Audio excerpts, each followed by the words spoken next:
You won't believe what happened when a ruthless HOA president built 95 homes on land she didn't even own, only to find out she had walked straight into a trap. Before we dive into today's story, make sure to hit the like button and subscribe so we can keep bringing you amazing stories just like this one. Jonathan had always known that land was power.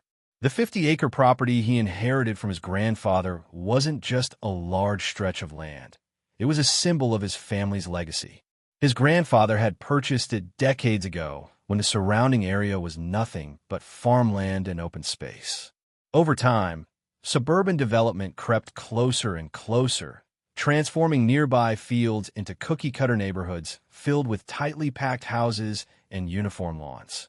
Yet, through it all, his land remained untouched, a peaceful refuge from the endless sprawl. He loved the tranquility of it.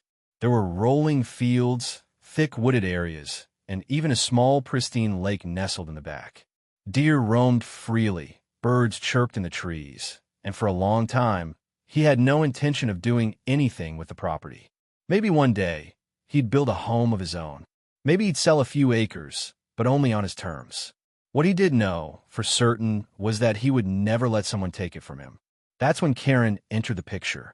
Karen was the self-proclaimed queen of the local Homeowners Association, HOA, a tyrant who ran the nearby neighborhood like her own personal kingdom. She was the type of woman who lived for power, not real power, but the petty authority of dictating whether someone's mailbox was HOA compliant.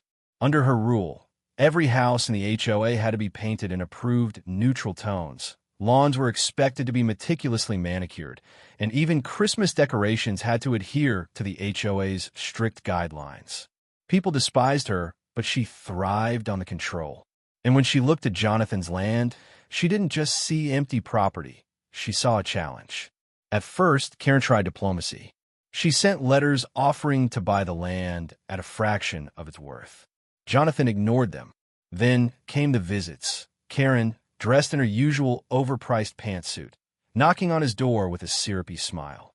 "Jonathan," she had said sweetly one afternoon, standing on his porch, hands clasped together, "we're looking to beautify the community.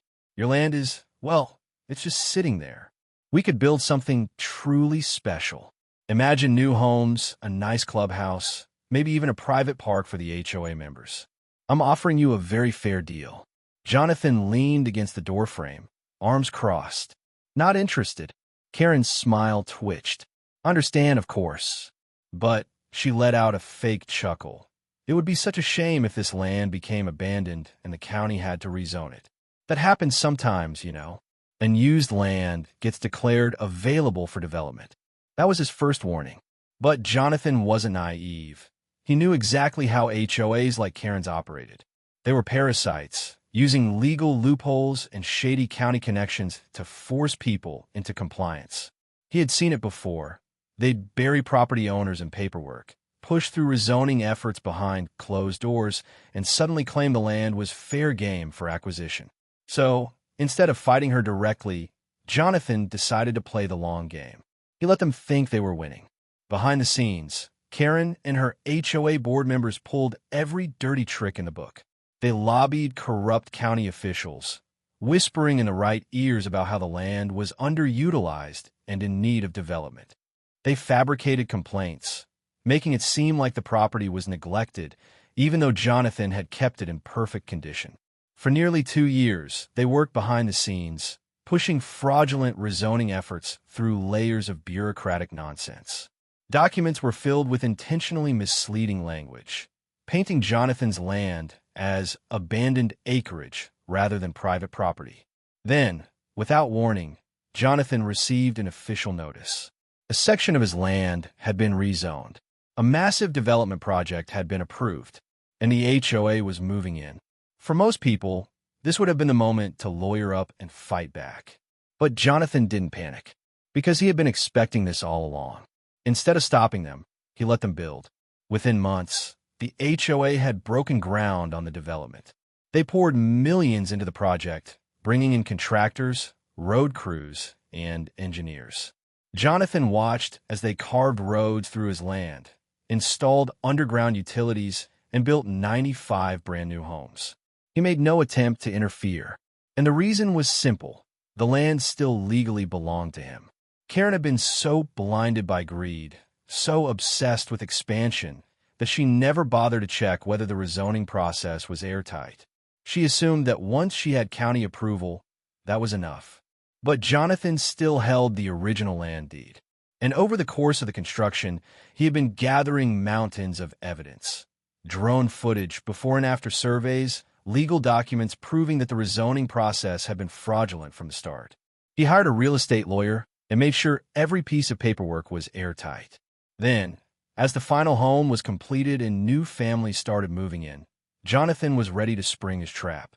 With 95 homes fully built and millions of dollars already sunk into the project, Jonathan finally made his move.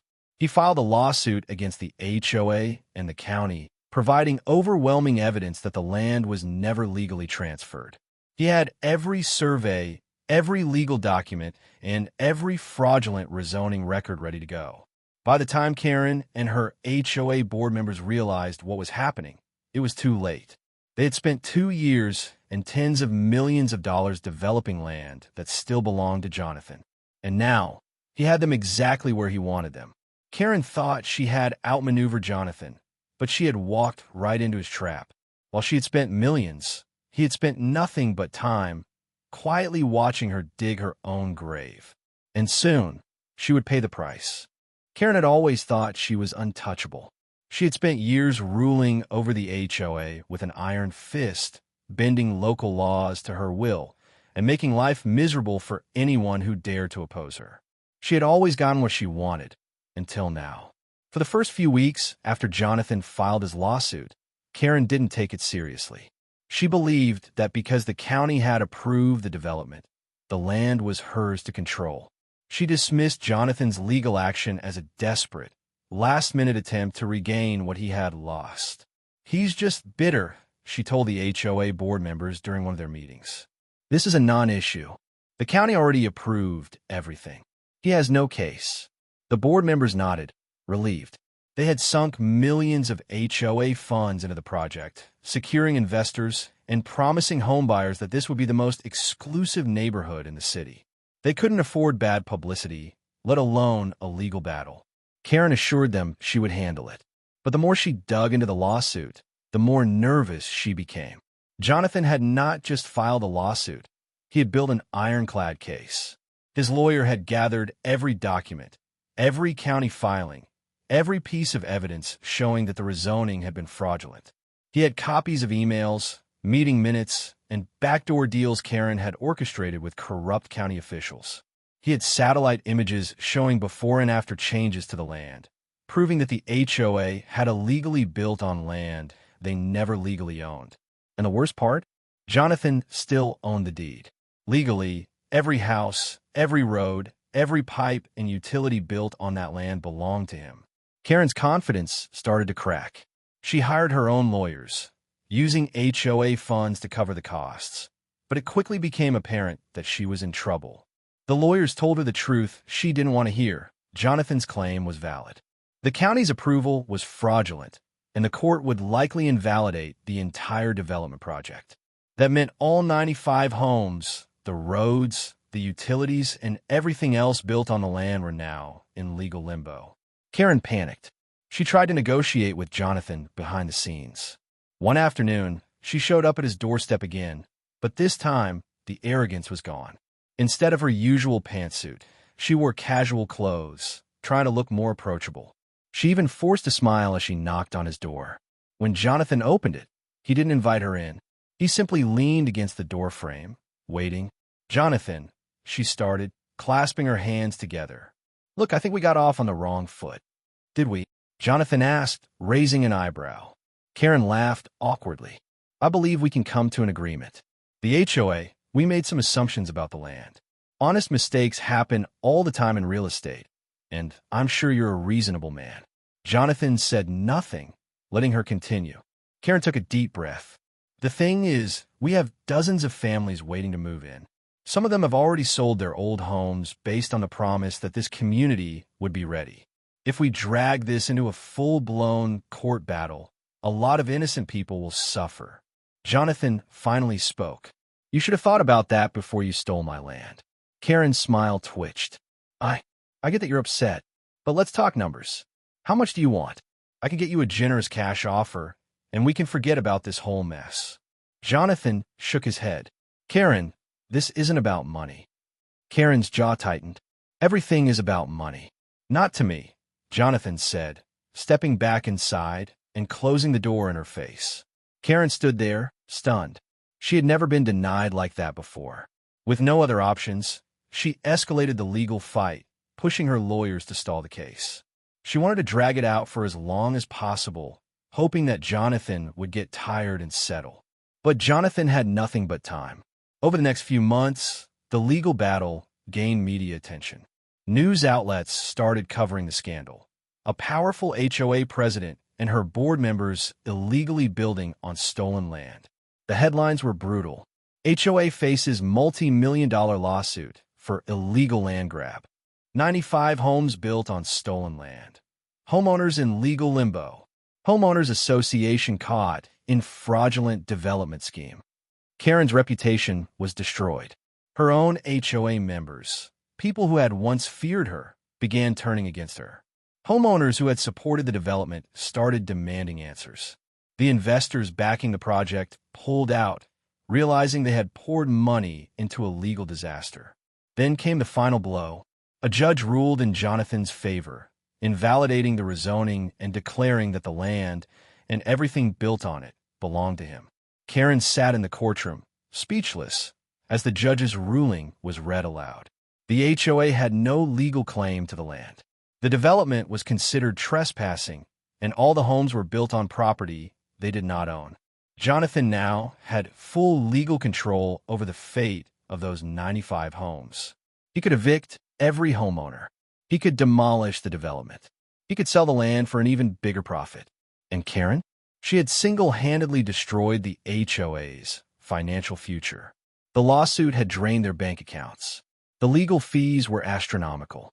And now, with the development declared illegal, the HOA was facing additional lawsuits from the families who had bought homes that were never legally theirs to own.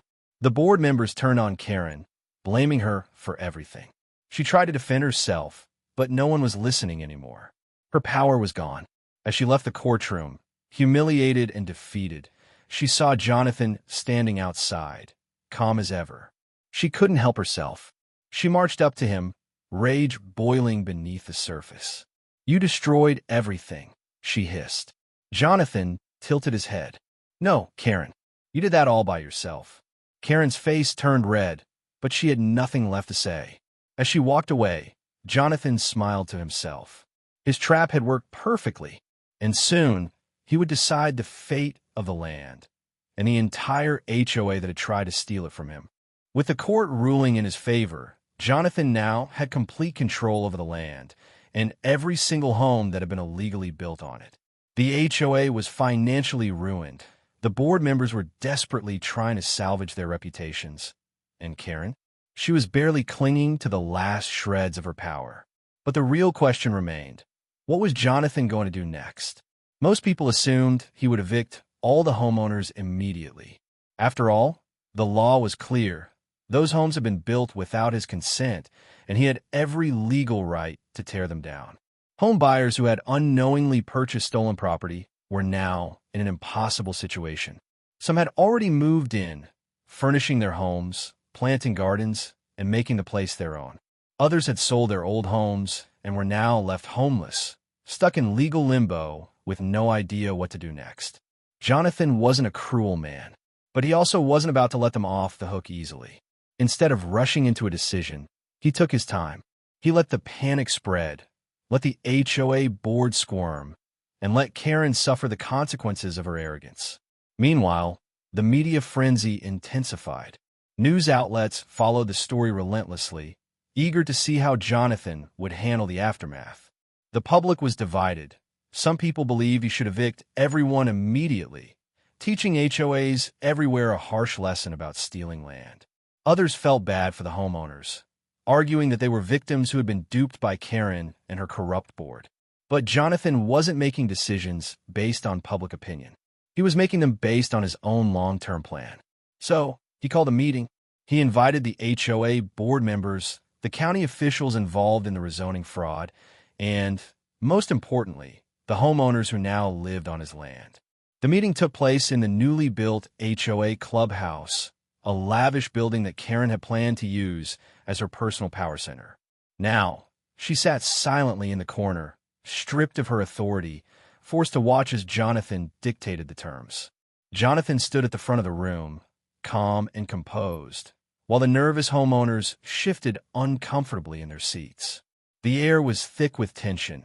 Everyone was waiting for him to drop the hammer. Instead, he did something unexpected. "I'm not here to destroy your homes," he said simply. A wave of relief passed through the crowd. People exchanged hopeful glances. Maybe, just maybe, this wouldn't end as badly as they feared. Then Jonathan continued, "But I'm also not letting you live here for free." The relief turned to unease. He laid out his terms. Every homeowner had two options. Option one, they could buy the land beneath their homes from Jonathan at full market price. No discounts, no negotiations. The land was his, and they would pay what it was worth if they wanted to stay. Option two, if they didn't want to pay, they would be legally evicted, and their homes would be demolished. Silence filled the room. People began muttering to each other, whispering in disbelief. Many of them had already paid hundreds of thousands of dollars for their homes. Now they had to pay again, just to keep them? One man stood up, outraged. "This is extortion," he shouted. "You can't just force us to buy the land we were tricked into building on." Jonathan tilted his head, studying the man. "Tell me something," he said calmly. "When you bought your house, did you check the land deed? Did you confirm that the HOA legally owned this property before building?" The man hesitated. "Well, no. I trusted that." "You trusted Karen?" Jonathan nodded toward the former HOA president, who shrunk in her seat, avoiding eye contact. "You trusted a woman who built an entire community on stolen land and assumed no one would stop her." Jonathan let that sink in before continuing. "I'm not the one who put you in this situation," he said. "Karen did. The HOA did. The county did. You should be suing them, not me." More murmurs filled the room.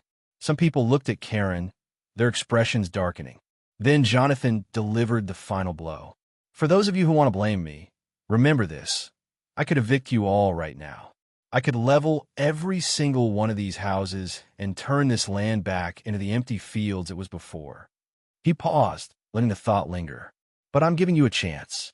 Pay for the land or leave." The room erupted into chaos. Some homeowners accepted reality immediately, realizing they had no legal leverage to fight back. Others were furious, demanding that Jonathan reconsider. Karen, of course, tried to fight back. "This is outrageous," she finally snapped, standing up. "You're ruining lives. Jonathan cut her off with a single sentence. "You have 48 hours to vacate your home." Karen's mouth snapped shut. She hadn't considered that she, too, was now a squatter on someone else's land. She had lost everything, her authority, her power, and now, even her home. 2 days later, Karen was gone. As for the rest of the homeowners, most of them paid. Jonathan made millions selling the land that Karen had so arrogantly built on without permission. Those who refused to pay, their houses were demolished and the land was reclaimed. The HOA, it was permanently dissolved.